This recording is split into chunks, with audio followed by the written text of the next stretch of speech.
Assalamualaikum warahmatullahi wabarakatuh. Jadi ada satu amalan yang kita boleh buat setiap kali lepas kita habis solat subuh dan juga solat maghrib. Jangan tinggal doa ni.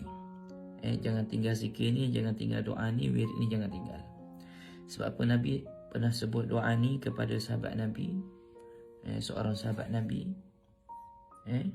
yang mana dia kata secara rahsia lah, bagi dia kata pada sahabat Nabi ni secara rahsia, secara khusus. Nabi panggil dia, sini jap. Nabi panggil dia kan. Nabi kata apa?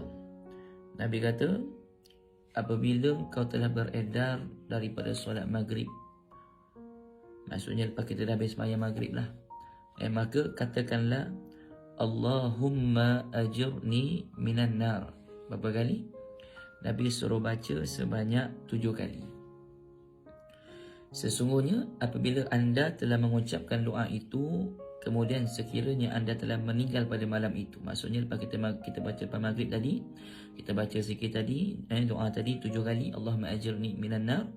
Kalau kita mati pada malam itu, maka kata Nabi apa? Telah ditulis buat anda akan keselamatan api neraka. Kemudian lepas kita solat subuh pula, katakan juga Allahumma ajirni minan nar, baca 7 kali. Sebab apa kata Rasulullah?